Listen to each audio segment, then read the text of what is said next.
Hello, very good afternoon to all of you. स्वागत है आप सभी का वेदास इंस्टीट्यूट में। तो ये है पिछले 2014 के पेपर का पार्ट नंबर 2 मैथ्स का सोल्यूशन। क्योंकि जैसे आपको पता है कि अगर सिलेबस पता होना ही काफ़ी नहीं होता, सिलेबस पता होने के बाद ये पता होना ज़रूरी है कि आपके सिलेबस में जो टॉपिक दिए हैं उन टॉपिक क्वेश्चन का लेवल क्या होता है। तो उसके लिए हमें प्रीवियस ईयर पेपर के क्वेश्चन को सॉल्व करना है, देखना बड़ा ज़रूरी होता है। इसीलिए हम लोगों ने पिछले वाले पार्ट में मैथ्स के कुछ क्वेश्चन कराए थे। 9 क्वेश्चन हो चुके थे और ये वाले क्वेश्चन जो रहे ये उसके आगे का पार्ट है, यानी कि पार्ट 2 है। तो पार्ट 2 के पहले पार्ट 1 जरूर देख कर आइएगा। और जहाँ भी आप अगर देखें तो सोल्यूशन के साथ में आपको ये क्लियर हो जाएगा कि क्वेश्चन को अटेम्प्ट कैसे करना है, इसकी अप्रोच कैसी होनी चाहिए, उसका सोल्यूशन क्या हो सकता है डिटेल वे पे, और टॉपिक कौन सा है जिस पर ये टॉपिक लिया गया है। तो वो सब चीज़ें हम यहाँ पर डिस्कस करने वाले हैं। तो ये जो क्वेश्चन दिख रहा है आपके सामने, उसमें लिखा गया कि जो खींचा हुआ चित्र है वो क्या बताता है, what is the picture drawn. तो यहाँ पे समझ में आ गया कि सर यहाँ पर 1, 2, 3 और 4 भुजाएं हैं। तो ये समझ में आ गया कि ये आपका एक चतुर्भुज है, यानी कि क्वाड्रिलेटरल है। अब इस क्वाड्रिलेटरल के अंदर देखें तो हमारे पास 5 तरह के क्वाड्रिलेटरल होते हैं। उन 5 में ये कौन से प्रकार का है, तो ये समझ में आ गया कि सर ये और ये तो पैरेलल नज़र आ रहे हैं, ये और ये पैरेलल नज़र नहीं आ रहा, यानी कि इसमें एक ही साइड जो है अपोजिट में वो पैरेलल है। अगर ये रेक्टेंगल होता या पैरेललोग्राम होता, यानी कि अगर ये आयत होता या फिर अगर ये समानांतर चतुर्भुज होता, तो इसकी चारों भुजाएं जो रहती अलग जरूर होती, लेकिन विपरीत भुजाएं जो रहती वो समानांतर भी होती। अगर ये रोम्बस या फिर स्क्वायर होता तो इसकी भी अपोजिट साइड जो होती वो पैरेलल होती। बट क्योंकि यहाँ पर एक ही पेयर पैरेलल है, तो इसलिए ये कौन सा पार्ट हो जाएगा, ये आपका हो जाएगा ट्रेपेजॉइडल क्वाड्रिलेटरल, यानी कि ट्रेपेजियम भी कहा जाता है। तो ये समलंब चतुर्भुज होगा। पैरेललोग्राम नहीं हो सकता, क्वाड्रिलेटरल चतुर्भुज है, बट कौन से प्रकार का चतुर्भुज को ये फिगर नहीं होता। चतुर्भुज जिस भी आकृति की 4 भुजाएं होती हैं वो चतुर्भुज होता है, ठीक है। तो उनके 4-5 प्रकार होते हैं। तो उनमें से ये भी नहीं है, ये भी नहीं है, ये नहीं है, ये वाला जो आंसर है ऑप्शन नंबर बी, ये होगा आपका बिल्कुल सही जवाब, ठीक है। तो टॉपिक का नाम क्या है, टॉपिक का नाम है मेंसुरेशन, यानी कि इसको हम बोलते हैं क्षेत्रमिति, और उसमें 2D का पार्ट है जो कि आपका एक इंपॉर्टेंट सेक्शन है। चलिए अगला क्वेश्चन देखते हैं। अगला क्वेश्चन जो है वो इस तरह से है, एक सेकेंड।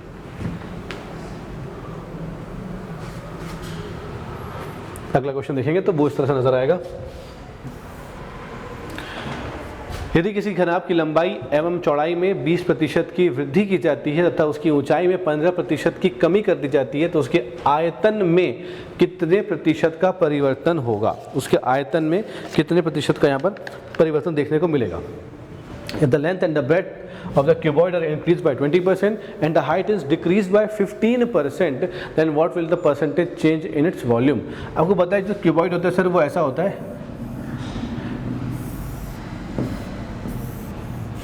ये हो गया आपका क्यूबॉइड, ठीक है, जिसकी लंबाई, जिसकी चौड़ाई और जिसकी ऊंचाई, ये तीनों क्या रहती है, अलग अलग रहती हैं। अब यहाँ पर क्या कर दिया गया कि लंबाई और चौड़ाई दोनों को 20-20% बढ़ा दिया गया। तो जान लेते हैं पहले इसका वॉल्यूम कितना होगा। सर इसका जो वॉल्यूम आयतन होगा वो होता है LBH, यानी कि length multiply by breadth multiply by height. लेकिन यहाँ पर वृद्धि हो रही किस चीज़ों पर, तो बोला सर लंबाई और चौड़ाई दोनों में 20-20% की वृद्धि हो रही है, और जो इसकी ऊंचाई है उसमें 15% की कमी हमें देखने को मिलती है। तो लंबाई में 20% की वृद्धि मतलब 20% ज़्यादा उससे, यानी कि ये हो जाएगा आपका 1.12। चौड़ाई में वृद्धि मतलब 1.2b। ऊंचाई में कमी हो रही है तो कितना हो जाएगा ये 15% ना, तो इसलिए 1 से कम करेंगे 0.15, तो 1.085 ये हो जाएगा h। इसका वॉल्यूम, इसका आयतन क्या बनेगा, तो सर बोलना 1.2L multiply by 1.2B multiply by 0.85H। ये कुछ नज़र आएगा आपको इसका आयतन, ये आपको नज़र आएगा इसका आयतन। तो जाहिर सी बात है कि 2 चीज़ों वृद्धि हो रही है और एक में कमी हो रही, तो ओवरऑल जो रहेगा आपको इसका आयतन में वृद्धि देखने को ही नज़र में आएगी, ठीक है, वृद्धि नज़र भी आएगी आपको यहाँ पर। तो क्या हो जाएगा, नया आयतन माइनस पुराना आयतन बटे पुराना आयतन, ठीक है, नया आयतन, तो ये हो जाएगा आपका 1.224 LBH माइनस पुराना आयतन LBH बटे पुराना आयतन LBH। अब क्योंकि आपको प्रतिशत चाहिए इसलिए भिन्न के साथ आप क्या करोगे, 100 गुना कर दोगे 100% मल्टीप्लाई। तो क्या बना ये 0.224 LBH बटे LBH गुना 100%, दोनों कैंसिल हो गए, तो ये 22.4% की पॉजिटिव में आ रहा है ना। तो आपका आंसर जो रहेगा कि इसके आयतन में क्या हो रही है, वृद्धि हो रही है, increase in the volume of the cuboid. तो यहाँ पर कोई है क्या, नहीं सर कोई नहीं, इसलिए ऑप्शन नंबर डी जो रहेगा बिल्कुल सही रहेगा, क्योंकि आंसर जो रह रहा है वो 22.4% प्लस में आ रहा है, मतलब इंक्रीज हो रहा है। तो नए आयतन जो रहेगा नए घनाभ का पिछले से 22.4% क्या है, बढ़ चुका है। अगला सवाल, ये सब टॉपिक पढ़ने के लिए आपको थोड़ा सा फॉर्मूले, कॉन्सेप्ट्स, टॉपिक की एकदम सिंपल चीज़ें आपको पता होनी चाहिए। टॉपिक बहुत आपको क्वेश्चन बहुत टफ नहीं आएंगे, लेकिन जो क्वेश्चन को सॉल्व करने के लिए जो एलिमेंट्स आपको चाहिए होते हैं, फॉर्मूला चाहिए, टॉपिक का कंसेप्ट क्लियर होना चाहिए, ये सब चीज़ें बहुत सारी हैं करके आपको टॉपिक बहुत टफ लगता है। हालांकि चीज़ें ईजी है, इनको इकट्ठे जगह पर इस्तेमाल करना करके उसको टफ बना दिया जाता है। एक सरल रेखा एक वक्र को काटती है। स्ट्रेट लाइन इंटरसेक्ट एक कर्व, कहाँ कहाँ पे? किसी बिंदु पर नहीं काटती। अच्छा, एक बिंदु पर ही काटती है, एक से अधिक बिंदु पर, उपरोक्त में से कोई नहीं। ठीक है, तो एक कर्व मतलब कर्व कैसा दिख रहा है आपको? सर कर्व कैसा दिख रहा है? ये क्या हो जाएगा? एक वक्र बनेगा, कर्व दिखेगा, इसको काटा जा रहा है। ठीक है, तो ऐसे क्या करेंगे? एक स्ट्रेट लाइन, तो ऐसी स्ट्रेट लाइन क्या बनेगी? ये एक स्ट्रेट लाइन नजर आएगी। कितने बार काट रही है सर? यहाँ पर भी काट रही है और यहाँ पर भी काट रही है। कितने बार काट रही है? 2 बार ही काट रही है। ठीक है, नॉट एट एनी पॉइंट, नहीं सर ऐसा नहीं है, कहीं पर भी नहीं काट रही, ऐसा है क्या? नहीं ऐसा नहीं है। एट ए पॉइंट यानी कि एक ही बिंदु पर, नहीं सर ऐसा भी नहीं है। एट मोर देन 1 पॉइंट, एक से ज़्यादा पॉइंट, और इसमें क्या बोलेगा? Any of the above. तो क्या होगा? ये होगा आपका आंसर, एक से अधिक बिंदु पर, यानी एक से अधिक 2 हो गया ना आपका, 2 बिंदु पर। ठीक है, तो ये आपका ऑप्शन नंबर सी यहाँ पे सही रहेगा। चलो आगे बढ़ते हैं, अगला क्वेश्चन। ठीक है, अगला क्वेश्चन, एक घनाकार बर्तन को, अरे भैया कहाँ जा रहे हो? आराम से इधर आ जाओ। एक घनाकार बर्तन की भुजा की लंबाई 4 मीटर है। टॉपिक में देखो तो क्या दिखा सर? एक घनाकार, यानी टॉपिक क्या दिखा? घनाकार। बर्तन हो, बाल्टी हो, मग्गा हो, कुछ भी हो, आकार कैसा? घन के आकार का है, यानी क्यूबॉइड है। तो कैसा नजर आएगा सर? इसकी लंबाई, इसकी चौड़ाई, इसकी ऊंचाई जो रहेगी वो सब एक समान रहेगी। लेंथ मतलब ये भी ए, ये भी ए और ये भी ए। ये आपका एक बर्तन है। ठीक है, उसकी लंबाई कितनी? 4 मीटर, यानी कि ये भी 4 होगा तो सभी के सभी 4 मीटर होंगे। उसमें अधिकाधिक कितनी लंबाई का रॉड रखा जा सकता है? आप इस क्वेश्चन को इमेजिन करने के लिए आप समझ लो कि आपका जिस रूम में बैठ के आप देख रहे हो वो एक घनाभ है। ठीक, सॉरी, वो क्या है? वो आपका एक घनाकार है, एक घनाकार कमरा है, घन के आकार का है। मतलब जमीन की जो लंबाई वो भी बराबर, ऊंचाई बराबर, चौड़ाई भी क्या रहेगी? बराबर रहेगी। इसमें अगर आपको एक अधिकाधिक लंबाई का एक रॉड आपको रखना है तो कैसे रखोगे? ऐसे रखोगे क्या? नहीं सर, ये होगा लेकिन हाइट सबसे लंबा नहीं हो सकता। नीचे से इस कॉर्नर से उस कॉर्नर पर रख पाओगे क्या? मतलब यहाँ से यहाँ पर रख पाओगे क्या? नहीं सर, ये भी होगा बट ये सही नहीं होगा। आपको क्या करना है? अपने घर पे कोना पकड़ लो और कोने की छत का एक कोंटा पकड़ लो और उसके विपरीत में जो हिस्सा रहेगा उसका जमीन का कोना पकड़ लो। तो यहाँ के टॉप से वहाँ के बॉटम पे, यानी कि देखो यहाँ के टॉप से, या यहाँ समझ लो, यहाँ के टॉप से यहाँ के बॉटम में अगर जो लाइन टकराती है, इसी को हम क्या कहते हैं? इसको हम कहते हैं डायगोनल, इसको हम क्या कहते हैं? विकर्ण। और ये वो लंबाई होती है जो उस पूरे के पूरे बर्तन में, उस पूरे के पूरे आकृति में सबसे लंबी चीज़ होती है। तो ये होगा आपका ये वाला पार्ट। इसका फॉर्मूला क्या होता है? तो बोला सर a√3, मतलब आपको घन का विकर्ण निकालना था। क्वेश्चन में ऐसा बोला है, बोला क्या विकर्ण निकालने के लिए? नहीं, ये अपनी सूझबूझ से, अपने कॉन्सेप्ट की क्लैरिटी से ही आप इसको निकाल सकते हैं कि सर यहाँ पर ये इसकी बात हो रही है, विकर्ण की बात हो रही है। ये कितना है? 4, कितना आ जाएगा? √3, किसमें? मीटर में क्या? हाँ मीटर में सर। तो 4√3 मीटर, ये ही आपका आंसर होगा, यानी कि ऑप्शन नंबर सी जो रहेगा ये बिल्कुल सही रहेगा। ठीक है, क्वेश्चन कैसे देखो, आपका ऑप्शन कैसे दिखे रखा हुआ है? 4√3 लिखा हुआ है, 4√3 लिखा हुआ है। ठीक है, 4√3 लिखा हुआ है। तो ये भी आपको समझ चाहिए यार, ये तो घनमूल सॉरी वर्गमूल 3 ही लिखा हुआ है, तो कुछ और लिखा है, तो रूट है लिखा हुआ है। तो उसको हिंदी इंग्लिश दोनों भाषा के लोगों को एक दूसरे की भाषा समझ में आनी चाहिए। ठीक है, अगला सवाल, अगला सवाल, यदि एक वृत्त की त्रिज्या 1 सेंटीमीटर, भैया जाओ,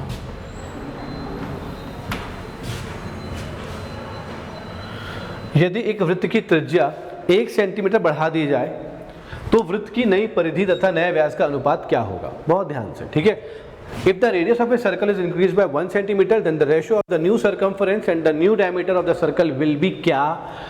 देखते हैं। एक वृत्त, वृत्त मतलब सर एक सर्कल बना दिया ऐसा करके, ठीक, बहुत बढ़िया। त्रिज्या उसकी कुछ होती है आर होती है, मैंने आर मान लिया, ठीक है। बट अगर उसकी त्रिज्या को 1 सेंटीमीटर बढ़ा दिया जाए, मतलब अच्छा थोड़ा सर्कल क्या हो जाएगा, बड़ा हो जाएगा, ठीक है। ये सब मैं लिख जरूर रहा हूँ बोर्ड में, लेकिन ये आपके दिमाग के अंदर पे होना चाहिए। 1 सेंटीमीटर मैंने मान लिया, पहले 8 सेंटीमीटर था, अब बढ़ गया ना एक, तो कितना बढ़ना मतलब प्लस होना, तो r + 1 सेंटीमीटर हो जाएगा। ये बन गया मेरा नया वृत्त। अब इस नए वृत्त की परिधि, मुझे परिधि का फॉर्मूला पता है सर, 2 पाई इंटू रेडियस, यानी कि त्रिज्या, त्रिज्या कितनी है इसकी, अभी इसकी त्रिज्या हो गई है r + 1, तो ये क्या बन गया, इसकी परिधि बन गई, ये इसका सरकमफरेंस बन गया। और नया व्यास, व्यास मतलब होता है डायमीटर, ठीक है। तो डायमीटर क्या हो जाता है, जो डायमीटर यानी कि जो व्यास होता है वो त्रिज्या का दुगना होता है, तो 2 गुणा r + 1, 2 गुणा r + 1। अब इनका क्या पूछ रहा है आपसे, इनका पूछ रहा है अनुपात, रेशो पूछ रहा है, किसका, परिधि तथा व्यास। तो परिधि ऊपर, हाँ ऊपर, तो 2 पाई इंटू r + 1, व्यास कहाँ पर, नीचे, तो 2 इंटू r + 1, दोनों ही सेंटीमीटर में। तो याद रखना अनुपात में कभी भी इकाई नहीं होती, दोनों क्या हो जाएंगे, कैंसिल हो जाएंगे, r + 1 कैंसिल, 2 और 2 कैंसिल, क्या बचा सर, ऊपर में पाई बचा, नीचे पे 1, तो क्या बनेगा, तो ये बनेगा π/1, यही उसका अनुपात होगा। यानी कि ऑप्शन नंबर ए जो रहेगा वो बिल्कुल सही जवाब रहेगा इस क्वेश्चन का, ठीक है। π+1 इसका सही जवाब रहेगा, π/1 सही जवाब रहेगा, क्लियर। तो ये इस तरीके से क्वेश्चन बनेंगे आपको, ठीक है। नेक्स्ट सवाल कहाँ आएगा, अगला सवाल ये रहा, क्या है क्वेश्चन में, एक व्यक्ति 2 बैंकों ए तथा बी, ध्यान से पढ़ना है सवाल जो है, टॉपिक कौन सा आएगा, साधारण ब्याज है sir, simple interest, simple interest. जो टॉपिक पिछला था वो क्या था, मेंसुरेशन यानी कि क्षेत्रमिति। तो एक बात तो क्लियर होगी सर, क्षेत्रमिति जो है वो व्यापम का फेवरेट टॉपिक में से एक है, ठीक है। तो एक व्यक्ति, इसका क्वेश्चन जो अंग्रेजी में है वो बगल में है, मैं पहले हिंदी में पढ़ लेता हूँ। एक व्यक्ति को 2 बैंकों ए और बी से क्रमशः 5% और 7% के साधारण ब्याज की दर से 9,000 रुपये ऋण प्राप्त होता है। यदि 2 वर्ष में उसे पूरी राशि पर 954 रुपये का ब्याज चुकाना पड़ता है, तो प्रत्येक बैंक से प्राप्त किया गया ऋण क्या होगा। इंग्लिश में पढ़ लेते हैं, क्या बोलना चाहते हो। इंग्लिश में बोल रहा है कि a person takes loan of ₹9,000 from 2 banks A and B at a interest rate of 5% and 7% respectively. If in 2 years he has to pay 954 rupees interest on the entire amount, then the loan obtained from each bank will be, क्या होगा, ये पूछा गया है, ठीक है। Simple सवाल है। इसने कुल कितने रुपए लिए हैं सर, 9,000 रुपये इसने ऋण लिया हुआ है, 9,000 रुपये का ऋण है, कुल ऋण इतना है। कितने बैंकों से लिया हुआ है, तो एक है बैंक का नाम ए कर दो, दूसरे बैंक का नाम क्या कर दो, के कर दो, ठीक है। एक बैंक से ले लिया उसने उधारी। अब यहाँ से कितना रुपए लिया, कुल 9,000 रुपये लिया। मैंने माना कि सर यहाँ से इसने x रुपये लिया उधार पे, वहाँ से कितना लिया, यहाँ से इसने लिया होगा कितना, अगर मान लो 9,000 रुपये में से उसने वहाँ से 2,000 रुपये लिया, तो यहाँ से कितना लिया होगा, 7,000 रुपये। कैसे निकाला, कुल 9,000 में से 2,000 को माइनस किया तो 7,000 मिल गया। 9,000 में से अगर मैं इसको माइनस कर दूंगा तो मुझे ये मिल जाएगा। तो ये 9,000 माइनस x, इतना पैसा उधार कहाँ से लिया, यहाँ से लिया, ठीक है। तो इस बैंक ए वाले बैंक से जो कितना मूलधन उधार लिया x, के वाले बैंक से कितना मूलधन उधार लिया, तो 9,000 माइनस x। कितने प्रतिशत का ब्याज दर सर, यहाँ से मैंने मान लिया 5% का ब्याज दर, यहाँ से मैंने मान लिया 7% का ब्याज दर। एक से 5% और एक से 7% का ब्याज दर से लिया। कितने वर्ष, 2 वर्ष। ये सबको ना आप क्या करना, पेपर में हाईलाइट करके रख देना। साधारण ब्याज है ना गुरु, तो कितना हो जाएगा, ये 2 ईयर हो जाएगा सर, ये भी 2 साल हो जाएगा। तो मतलब मुझे प्रिंसिपल यानी कि मूलधन पता है, मुझे ब्याज दर पता है और मुझे समय पता है, ठीक है। अब मुझे क्या निकालना है, तो सर इसका इंटरेस्ट कितना आएगा I1, इसका इंटरेस्ट कितना आएगा I2। तो I1 कितना आएगा दोस्त, तो बोला सर कुल जो इसने 2 साल के बाद जो ब्याज दिया वो कुल था 954 रुपये का। कितना था, 954 रुपये का। यहाँ कितना आ जाएगा, तो बोलना x × 5 × 2 बटे 100 प्लस ये हो जाएगा 9,000 माइनस x × 7 × 2 बटे 100 बराबर 954, ठीक है। तो ये कितना हो जाएगा सर, ये हो जाएगा 10x बटे 100, मैं कैंसिल नहीं कर रहा हूँ अभी, प्लस 9,000 × 14 बटे 100 माइनस 14x बटे 100 बराबर 954। ये निकल कर आ गया। अब क्या करो, x वालों को एक तरफ रहने देते हैं, बाकी नंबर को एक तरफ रहने देते हैं, तो इन दोनों का 0 0 कट जाएगा, कितना हो जाएगा, तो 10 - 14 हो जाएगा। सर ये -4x/100 हो गया, बराबर 954 -14 × 9 कितना होता है, 126, शून्य लगा दो, 1260। ये कितना हो जाएगा, तो बोलना ये -4x/100 बराबर -306। तो ये क्या हो जाएगा, x दोनों कैंसिल हो जाएंगे, x इज इक्वल टू 306 × 100/4। ये हो जाएगा 25 × 306, 25 देखो 25 × 300 का कितना होता, 7500 होता, बट ये 306 है तो 7500 से ऊपर आएगा, कहीं पर है 7506 से, तो बोलना हाँ सर 7650 आएगा। कितना आ जाएगा, x कितना आ जाएगा, 7650। तो ये हो जाएगा 7650, माइनस कर लो कितना आ जाएगा, तो बोलना सर इसमें आ जाएगा 1350 रुपये, माइनस कर लिया, यानी कि ए बैंक से कितना लिया, 7650, यानी कि 5% वाला कितना, 7650, और 7% वाले से 1350 रुपये इसने उधार लिया है। क्रमागत तरीके से लिखना है, क्रमशः है ना, रिस्पेक्टिवली, मतलब पहले 5% वाला वैल्यू, फिर 7% वाला वैल्यू। यहाँ पे क्या, तो मालूम चला कि ए से लिया 1350, मेरे पास आंसर में 1350 आया है, मेरे पास आंसर में 7650 भी आया है, क्या ये सही हो जाएगा, बोला सर नहीं होगा। क्यों, क्योंकि ए बैंक से उसने 5% की ब्याज दर से उधार लिया है, तो वो 7650 रुपये उधार लिया, इसीलिए यहाँ पर ये ए नहीं आएगा। यहाँ पर ये जो है, ये वाला पार्ट देखो, ए से 7650 और बी से 1350 उधार लिया। जिस क्रम में सवाल लिखा गया है उसी क्रम में आपको जवाब भी देना पड़ेगा। ये कंफ्यूज करने के लिए आपको यहाँ लिखा था। ऑप्शन नंबर बी जो रहेगा वो बिल्कुल सही जवाब रहेगा इस क्वेश्चन के लिए, ठीक है। ऑप्शन नंबर बी जो रहेगा बिल्कुल सही जवाब रहेगा इस क्वेश्चन के लिए। अगला क्वेश्चन, तो ये हिंदी में देखा, फिर अंग्रेजी में देखा, आंसर सही मिल गया आपको, ठीक है। अगला क्वेश्चन, पेट्रोल की कीमत में 25% पेट्रोल की कीमत में 25% की वृद्धि होती है, तो उपभोग में कितने प्रतिशत की कमी लाई जाए कि कुल व्यय पहले जैसा रहे। यानी कि अगर पेट्रोल का प्राइस 25% बढ़ा दिया जाता है तो आपको कितने % का उसमें कंजम्पशन पे रिडक्शन करना पड़ेगा ताकि खर्चे जो रहे वो बराबर रहें, ठीक है, खर्च जो है बराबर है। ऐसी स्थिति में जब यहाँ पर प्रतिशत की प्राइस में वृद्धि हो रही है और हमें उसे कंजम्पशन में कमी लेकर आनी है, और ऐसे वक्त ताकि खर्च में कोई बदलाव ना आए, तो ऐसे वक्त में आपका एक फॉर्मूला होता है A/100, क्या बोला जा रहा है, प्रतिशत में कमी लाई जानी है। कमी के लिए क्या करोगे, नीचे की वैल्यू को बढ़ाना पड़ेगा, तो 100 + A। अब क्योंकि ये भिन्न में आ चुका है, कितने गुना कमी लानी पड़ेगी समझ में इससे आ जाएगा, बट कितने प्रतिशत में चाहिए, तो भिन्न को क्या करोगे, फ्रैक्शन को मल्टीप्लाई बाई 100 कर दोगे। तो भैया ए क्या है, तो ए की वैल्यू जो आपको दी हुई है 25%, तो यहाँ पे 25 आ जाएगा, बटे 100 + 25 आ जाएगा, मल्टीप्लाई बाई 100%, तो ये हो जाएगा 25/125 गुणा 100%, तो ये हो जाएगा 1/5, ये हो जाएगा 20। तो अगर पेट्रोल की कीमत में 25% की वृद्धि होती है तो उसे कंजम्पशन में, उसके उपभोग में 20% की कमी लानी पड़ेगी ताकि खर्च में कोई बदलाव, कोई परिवर्तन ना आए। तो आपको ऑप्शन नंबर ए जो रहेगा इस क्वेश्चन के लिए बिल्कुल सही रहेगा, ठीक है। अगला सवाल,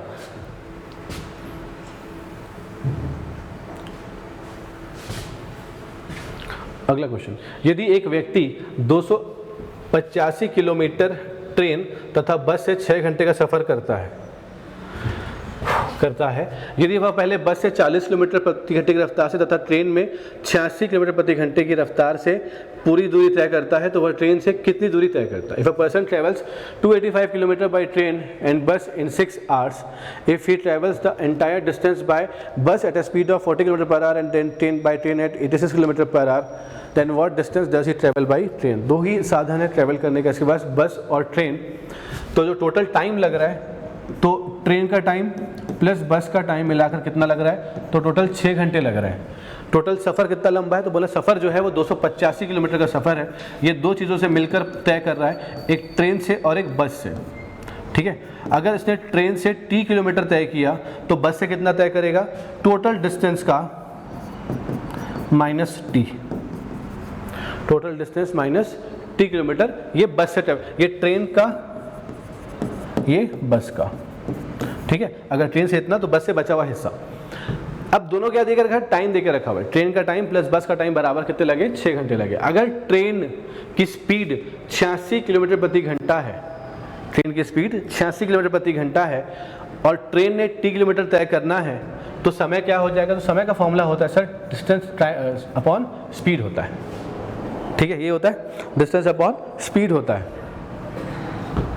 फिर क्या मिलेगा, तो यहाँ पर क्या नजर आ गया, डिस्टेंस कितना तय किया, टी किलोमीटर तय किया, स्पीड कितनी, तो बोलना 86 किलोमीटर पर आवर, ये उसकी स्पीड है। प्लस बस ने कितना डिस्टेंस ट्रेवल किया, तो बस ने ट्रेवल किया 285 माइनस टी, और बस की स्पीड कितनी देके रखी हुई है, 40 किलोमीटर प्रति घंटा, ये किलोमीटर में, और ये 40 किलोमीटर पर आवर बराबर कितना आ जाएगा, 6 आ जाएगा। तो यहाँ से ये सब कैंसिल कर दो, कुछ नहीं बचेगा, तो t/86 प्लस 285 माइनस t/40 बराबर 6। ये आपके सामने एक इक्वेशन बनेगी, और एक क्वेश्चन को सॉल्व करने का ये भी एक तरीका है, सिर्फ यही एक तरीका नहीं है, ये भी एक तरीका है। यहाँ से आप क्या निकाल सकते हो, t निकाल सकते हो, और t क्या आ जाएगा, distance travel by the train, distance travel by the train, ठीक है। तो ये क्वेश्चन जो भी फिलहाल इस क्लास का, आज की इस सेक्शन का पार्ट का लास्ट क्वेश्चन है, इसका आंसर आप सभी एक पूरा वीडियो देखते हैं, तो अगर आप यहाँ पहुँच पाते हैं तो इसका आंसर जो है वो कमेंट बॉक्स पे कमेंट कर दीजिएगा। और इसके साथ अगली क्लास में जब हम आएंगे तो इसका एक और तरीका सीखेंगे जो मैं आपको बताऊंगा, ठीक है। फिलहाल इससे आंसर निकाल दीजिएगा, तभी क्लास के इतना ही। अगला जो पार्ट रहेगा पार्ट 3 रहेगा, जहाँ पर 2014 के इस पेपर को हम पूरा का पूरा खत्म कर देंगे। फिर नेक्स्ट पे चालू हो जाएगा 2016 का पेपर, ठीक है। तभी के लिए इतना ही, thank you so much, bye bye, take care, God bless you all.